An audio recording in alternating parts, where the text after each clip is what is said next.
contributing factors that have led to Dynamic Systems longevity is our people. They're like a family to us. They build relationships, and those relationships have opened up many, many doors for us.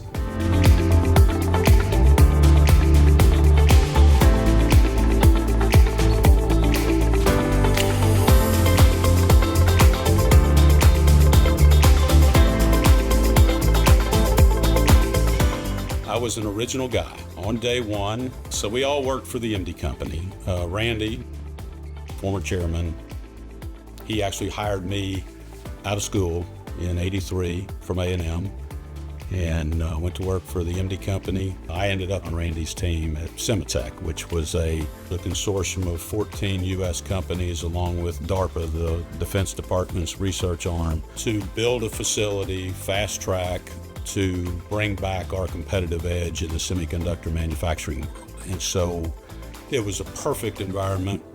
Obviously, customer-rich opportunity. You got 14 semiconductor manufacturers right there. There was three main project managers. Randy was the project executive, and John Marchand was the project manager over the process systems, and I was the project manager over the HVAC and the plumbing systems. And because my scope was a little less than John's process intensity, I got the task with doing the billings on the project. And they were pretty complicated and intense. I had enough experience to realize through the billing process that there were some underlying problems at the MD company from a cash flow standpoint. And on September 28th, Randy says, okay, I need to see John Marchand, Mark Kelly, Eddie Valentine, John Talbot, a couple others. I need y'all in my office. And so we go into his office. He says, shut the door. And he says, okay, here's the deal. The MD company is out of business. Randy reassured us that Royce had been aware. At this point, we just need to go back to work. And the meeting was probably about 2 minutes. You know, we all went back to our offices, and as we exited Randy's office, I'll never forget, I still see this in my mind, as we exited the office, Randy shut the door behind us, and before I got to my office, which was 5 steps away, Randy opened the door and called over to Julie, our admin, and said, Julie, start answering the phone, Faulkner Mechanical. And that's how it started. We got together here on the second floor of this building in Faulkner's conference room, kind of the original gang. Mr. Faulkner got up and gave a little brief talk about he didn't know a thing about the mechanical business, but he knew he had a good group of people and that he trusted Randy and that he was going to stay out of the way and let us do our thing. You know, from there, Randy and Dave kind of took over the meeting, and I'll always remember Randy had a request towards the end of the meeting that his brother Russell was mired in a not exciting job at Bentob Hospital in Houston, and he asked the group if it would be okay if Russell came on board on Monday. And of course, you know, everybody loves Russell, so, you know, Russell was on board Monday, and we needed, Russell was brought on board. We were in the infancy of tool install starting at Cimatech, and we needed a project manager to start overseeing that. So that was Russell's original role, you know, in the first week of our existence. So we were working for Faulkner, and it was in September. And in January 1, we started Dynamic Systems. But Mr. Faulkner was our backing. He helped us do it all. Great guy. Helped us get set up, everything. And we had all the pieces. Just, you know, I was 28 years old. My brother was 31. You know, we were young. We'd been on this scale before. How did Dynamic Systems, the name, come to be? I want to say it was the first the week after, maybe the first week of October. And all of Royce's other subsidiary companies, Capital Excavation, Capital Rentals, had capital in their name. So there was Capital Dynamics, Capital Systems, and Dynamic Systems. And he asked me to go down to the Secretary of State's office. You got to remember, this is before email and cell phones and all that. So I traipsed down to the state capitol and go to the Secretary of State's office and pay the $30 fee to reserve 3 names.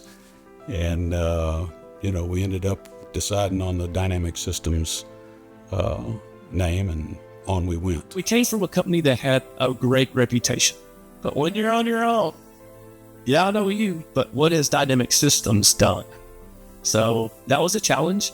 And because of some relationships, we were able to get that first job, which was Hitachi, was the first one on our own in Dallas. We were, on Cimitech, and Randy had developed a relationship with the Kojima guys at Hitachi in Irving. And they were needing some support and help on tool install. And the initial meeting took place at the Chicken Oil Company with Kojima's head guy, and literally on a napkin at the Chicken Oil Company in College Station, Randy was doing the writing on the back of a napkin of, what their needs were and what they needed us to respond, and a little bit of how they needed us to respond. And within a short order, I think Russell was on his way to Irving with Arlen Swansea to do the tool install at Hitachi. That was the beginning. That was the start of Dynamic Systems. So every customer was very important to us because we didn't have a backlog. We just didn't have a longevity that they feel comfortable with. And then what I saw in that business was those people that work in those facilities, they moved to other places. So as we did one Motorola project here, they have 2 fabs here. We did another one. And then some of those people moved to Phoenix. That's what took us to Phoenix in 1990.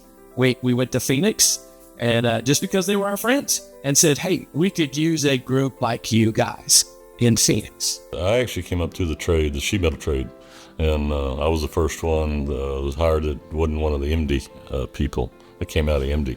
Everybody else was either here in Austin at Cimitech for working for MD, and then swapped over to originally Faulkner Construction Mechanical Division. The first true construction job was the Motorola Moss 11 fan tower job.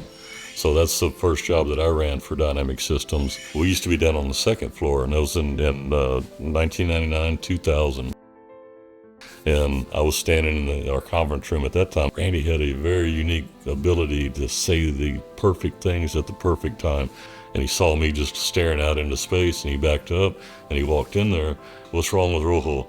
And I said, the microchip industry is going to end one of these days. He says, I don't want to divulge them right now, but he says, just trust me. So our first probably 5 to 7 years, we did strictly microelectronics, semiconductor type work. And but we went through some ups and downs, being busy, not being busy. But we had our roots where we started with this other company. First job I was on was a 55-story downtown Houston. So we had that background. So when it was time for us to diversify, there's nothing to be scared of. We've done this. You kind of have to attend a president's meeting today where there's 100 and something people attending. And I think the first one at Randy's Ranch, I think there were 8 of us that went to that meeting. Spent some less time talking about work and more time around the fire and out in the deer blinds. I think that was a meeting in which there was kind of a turning point for the company, that we really, maybe the 10 years before that had somehow figured out a successful formula. And that transition to me was kind of, okay, we have real opportunity here. There's a lot of work coming that we should be in position to take advantage of and grow even more. So that was kind of a turning point. So every president's meeting, currently I always kind of laugh internally thinking, wow, whatever it's been 25 years ago, that was where the first one was. Every time we opened up a branch, the person that opened that branch for us had worked here in the home office. So we had that same culture, I want to say. And I think that is a big part of what, took it to that area. Took the same, that same culture, our work ethics. We talk about culture and who is DSI. So imagine yourself starting a business or going into business with 6, 7 of your best college buddies and just put your head down and see what happens. And so the trust we had in each other, the faith we had in ourselves and the others to support us, support each other. If there's anything that we can carry on, and I feel like we have carried on, is that we spend a tremendous amount of time finding people and recruiting people, not for necessarily what they know and what their education was, but who they are, what their value structure is, what are their guiding principles, and are they just good people? We started growing as a company. We were still a small company, but we did so many things together outside of work. I mean, we'd go hunting, we'd go fishing, we had a softball team, you know, we did all kinds of different things together, like family or, you know, great friends. You know, when we started, we had 3 project managers. But because we came from this larger company, some of those people that first year jumped on board with us. We backfilled with those guys, and more came. The reason why I came to DSI, my father worked here. He was one of the, what they call the founding fathers. He called me up and asked me when I was in college if I wanted to come to work for DSI. I thought, great, I already knew some of these people because I worked for the MD company. We empower people. So, and what I mean by that is, I'm not a dictator. My brother was never a dictator. We're here to support you, to make you successful. It's, you know, one of the things that I enjoy most in my career today is watching these young individuals develop into, they were way better than me. I mean, they are today, when I was that age, at being managers, just, but from all respects, technology, just what they can handle. It's incredible. Hard work, dedication, integrity, those, I think if anybody's willing to do that, they're going to find success within this company. We have a lot of good people, and we couldn't do what we do without all those people. No one wants to let anyone else down. And I think because of that, there's just a tremendous sense of teamwork. You know, we were finally given an opportunity in San Antonio. In 2019, we were awarded our first ever Microsoft data center. Here we are in 2023. We've been awarded 6 out of the last 7 contracts with that client. Were they happy? Do they want us to come do their next job? Would they recommend us to their buddies that are doing another job? That's success. And I think over the years, that's what's made us grow. It's treating people fairly, treating people like you want to be treated. That's what brings them back. That's what keeps them here. But we've got customers that we've done work with for 30-some years. I mean, so many years of hard work and dedication, and really building a foundation for everyone, whether it's my age or younger, to build upon. It's here for us. I mean, like, the opportunity exists. I think about the future, and it is bright. I mean, we have so many young guys that are just enthused. You know, they love what they do. They're talented, they're humble, and they're ready to go to work. It was amazing. I mean, I couldn't have, fallen into a better home, family. It's just amazing. It's amazing. Been a great ride.